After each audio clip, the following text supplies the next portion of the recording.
Bonjour, c'est Cryptoï, j'espère que vous allez bien. Aujourd'hui, on va parler crypto, forcément. Bitcoin, on va parler aussi de l'inaction des retail ce week-end. Il ne s'est rien passé au niveau des cours, quasiment rien. Alors vous allez voir que le quasiment est très relatif parce qu'il y a eu quand même pas mal d'activités, notamment sur Twitter,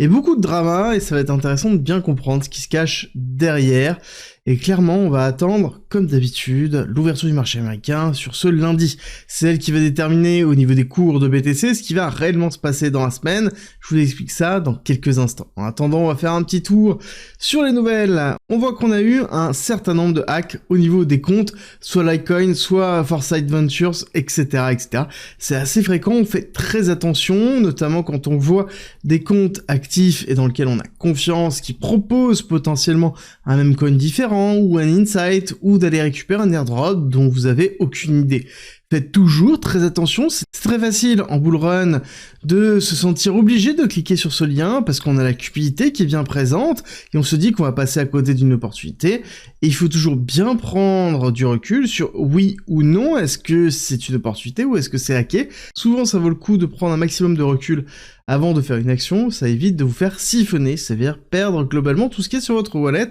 Donc faites toujours très attention.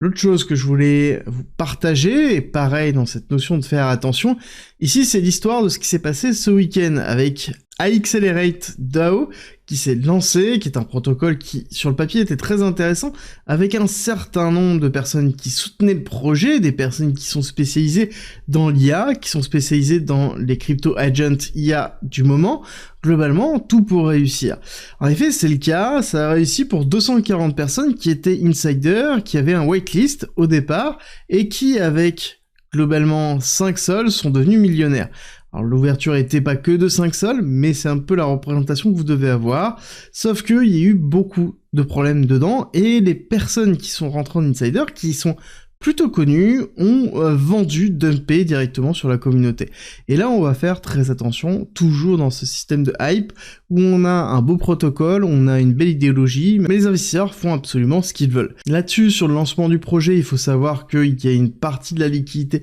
qui avait été bloquée, donc on ne pouvait pas faire d'échange, soit d'acheter, soit de vendre, dans toutes les périodes. Il y a eu une vente massive qui a eu lieu, notamment Bankless Venture, alors là-dessus ils disent 10%, mais je peux vous assurer que c'est 100% qui a été vendu de leur allocation, donc ils ont dumpé quasiment 1,7 million sur la communauté, et après pour revenir en disant que c'était une erreur impulsive, mais la réalité c'est que celui qui dirige Bankless Ventures a eu lui aussi une allocation, et lui a bien dumpé et n'a pas parlé justement d'une erreur impulsive. Globalement, pour moi, on est bien dans une forme de mini-scam, où ceux qui ont dumpé en se disant que ça allait passer sont en train de revenir en arrière parce qu'ils se rendent compte que tout compte fait, ben, ça passe pas tant que ça, et ceux qui ont vendu essaient de trouver des excuses pour justifier le fait qu'ils aient vendu, soit des allocations ailleurs pour soutenir tel ou tel projet, bref. Tout ça pour vous dire qu'il faut toujours faire très attention, aux liens que l'on trouve là, ou même tout simplement à des lancements de projets de ce style-là. Ça ne veut pas dire que le projet en lui-même est mauvais, l'initiative elle est bonne, mais est-ce que l'initiative peut réussir avec une telle cacophonie d'investisseurs qui sont devenus millionnaires en quelques jours, et qui, par cupidité sur les quelques minutes du lancement, vendent directement. C'est pour ça que on prend du recul, on va se concentrer sur Bitcoin, et qu'on comprend bien que oui, il y a des beaux projets, oui, il y a des belles opportunités, mais ces belles opportunités ne sont pas forcément ouvertes à tout le monde, et justement, on fait très attention à ce qui pourrait paraître comme des opportunités du siècle, où généralement ça peut être soit un scam, soit derrière ce type de projet-là. Donc on fait toujours très attention, et faites bien vos recherches systématiquement avant d'investir, avant de cliquer sur un lien. Tout peut se jouer en quelques secondes, ne l'oubliez pas, surtout en crypto. Bon, on va se concentrer sur Bitcoin. Bitcoin qui a une ouverture au niveau du CME, Chicago Mercantile Exchange, qui était fermé vendredi soir, et ouverture à la baisse, avec notamment un Nasdaq pareil qui ouvre à la baisse. On a un certain nombre de nouvelles qui vont arriver cette semaine, mais pas aujourd'hui. Donc normalement aujourd'hui on devrait avoir une ouverture du prix américain qui devrait être calme, on va le valider dans quelques instants, mais au niveau des dates et des nouvelles à avoir, ça va être à partir de demain. On va avoir les prix à la production, très importants, on va avoir l'IPC Core, pareil, l'inflation très important. On va avoir ensuite les indices manufacturiers de la Fed de Philadelphie qui vont tomber jeudi, et on aura le PIB T4 vendredi de la Chine. Ici, gros programme pour la semaine qui va préparer l'investiture de Donald Trump qui aura lieu dans une semaine, lundi, qui est un peu l'élément qui est attendu, je pense, par le Nasdaq, par l'économie américaine, 2, par l'indice dollar qui est en train d'aller titiller les 110, et aussi par BTC. On va pas se cacher que la crypto en général est en train d'attendre notre ami Trump pour plusieurs raisons. 1, est-ce que oui ou non il va tenir ses promesses au niveau de la crypto? Et 2, est-ce que ça va être fait rapidement? Clairement, on attend cette investiture, on attend le départ aussi du directeur de la SEC, et ça aura un impact, de toute façon dans tous les cas, rapidement sur l'écosystème, et c'est globalement ce que le marché est en train de pricer maintenant. Et on va pas se cacher que ce week-end, il se n'est rien passé. Si vous regardez, ça c'est l'état des bougies. Globalement, on a oscillé dans un mouchoir de poche de 500 $, et ça nous rappelle grandement ce que l'on avait eu sur le week-end du 5 janvier, qui était avant l'ouverture du marché américain, réouverture du marché américain, et ensuite gros dump sur la fin de semaine, avec une consolidation qu'on a pu connaître là ce week-end. Bref, tout ça pour vous dire qu'on pourrait très bien avoir un type de mouvement de ce style-là à l'ouverture du marché américain, que ce soit à l'inverse avec un dump, puis ensuite une réaccélération haussière, ce qui serait pour moi le plus cohérent et ce que l'on aimerait voir, aller chercher cette liquidité-là avant de repartir à la hausse. Mais on pourrait très bien avoir l'inverse, qui est le scénario que l'on défend déjà depuis un certain temps, c'est une réaccélération dans les alentours des 96, 97, voire même pourquoi pas un petit peu plus haut, retester 100 000, avant d'avoir ici un swag des liquidités là. Dans tous les cas, je pense que pour repartir à la hausse, il va falloir aller chercher ces liquidités qui se trouvent en dessous de 91 000, en dessous de 90 000, chose qui a été fait sur le CME. D'accord, on le voit bien ici sur cette mèche-là. Je vais passer en daily histoire d'avoir une meilleure vue, à savoir que quand c'est comme ça, les bougies font un jour, et vous voyez bien qu'on est allé chasser toutes les liquidités qui étaient en dessous de cette zone-là,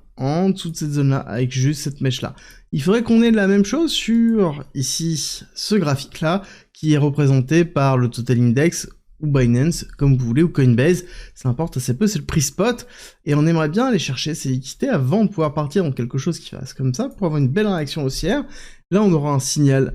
très très fort, en fait, d'accélération, pure et dure. Maintenant, la question que l'on doit se poser, c'est est-ce que oui ou non on va avoir de la volatilité sur cette semaine, ou est-ce que, étant donné qu'on est en préparation de l'arrivée pure et dure de Donald Trump au pouvoir et d'un certain nombre de news,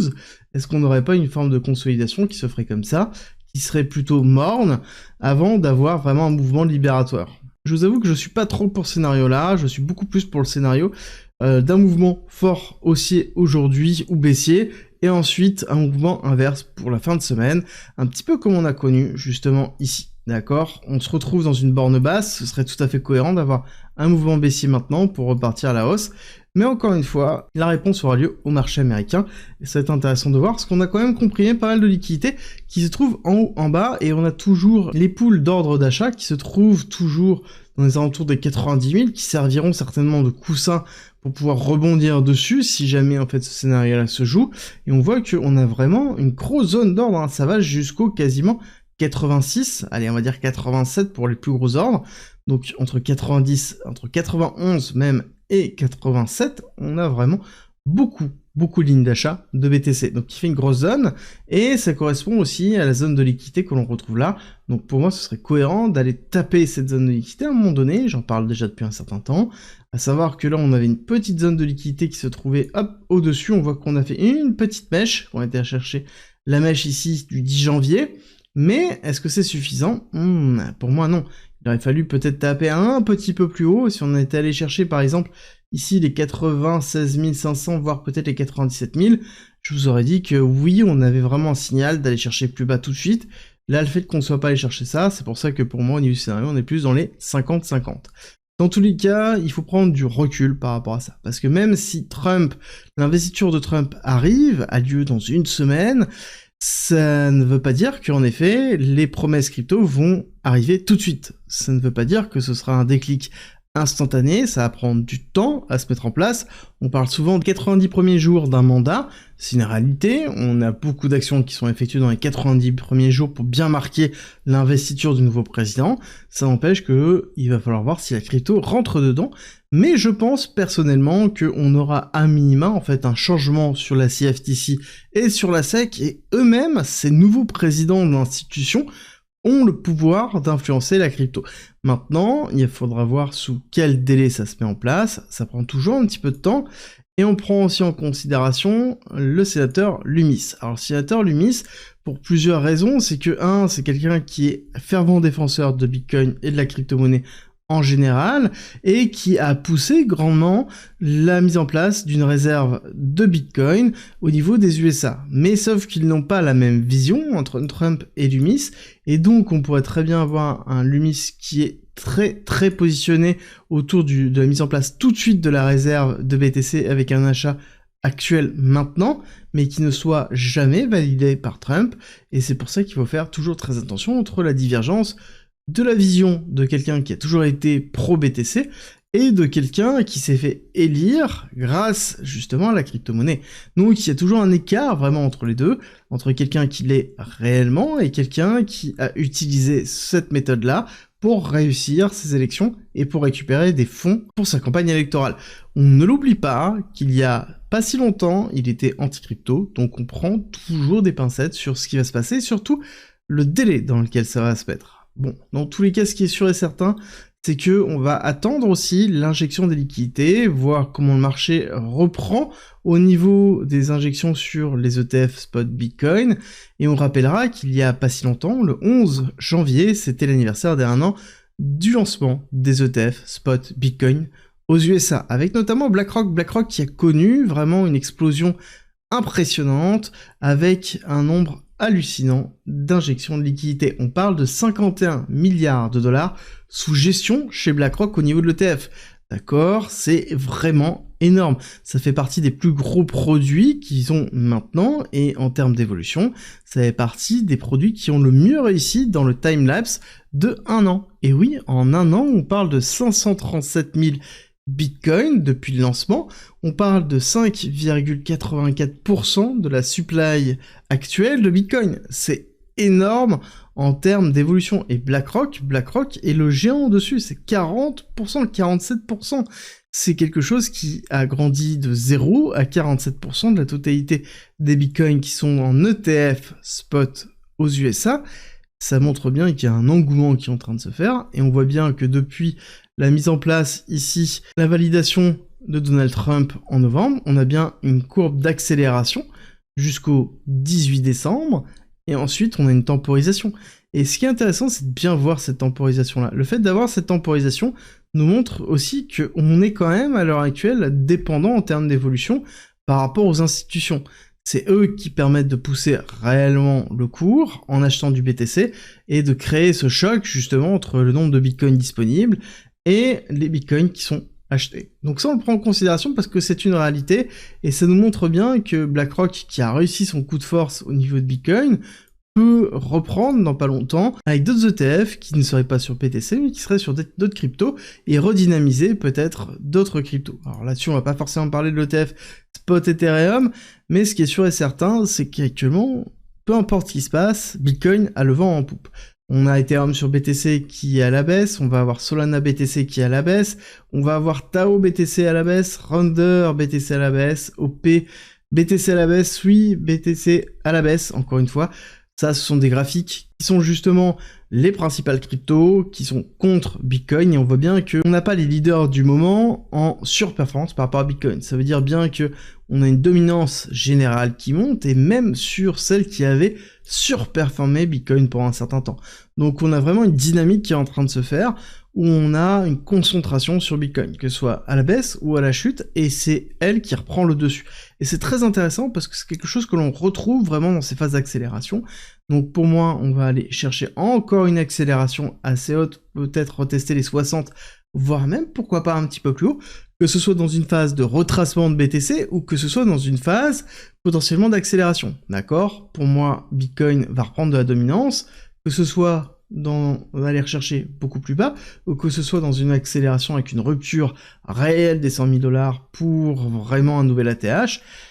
dans tous les cas, Bitcoin prendra la dominance. Les altcoins suivront doucement avant d'avoir encore une fois une Halcon Season, et l'Halcon Season, pour arriver, on doit avoir des changements drastiques au niveau de la réglementation américaine. Je vous rappelle que ça arrivera très vite en janvier, parce que oui, on va avoir des nouveaux directeurs de la SEC, de la CFTC, et on rappelle que même si la crypto dépend de la SEC actuellement, à terme ça dépendra de la CFTC, et que le président de la CFTC, s'il est bien validé en tant que tel, bah à ce moment-là, c'est un pro-crypto, et donc on aura certainement un discours qui sera totalement différent, des discussions avec les acteurs crypto qui seront différentes, et certainement une réglementation autour de la crypto qui sera réellement mise en place très rapidement, et ce sera un cadre ultra favorable pour justement la Halcon Season, et c'est la Halcon Season que la majorité d'entre vous attendent, et en même temps c'est normal, c'est là où on va chercher vraiment des mouvements paraboliques. Mais ça, il va falloir être patient, je sais que c'est compliqué, je le rappelle toujours que la patience, c'est vraiment ce qui va vous permettre de réussir dans ce type d'investissement, ça et une stratégie. Je rappelle toujours qu'en commentaire en description, vous avez un guide d'investissement 100% gratuit, si jamais ça vous intéresse. Et nous, on a terminé pour ce matin, et on se retrouve très vite pour une nouvelle vidéo.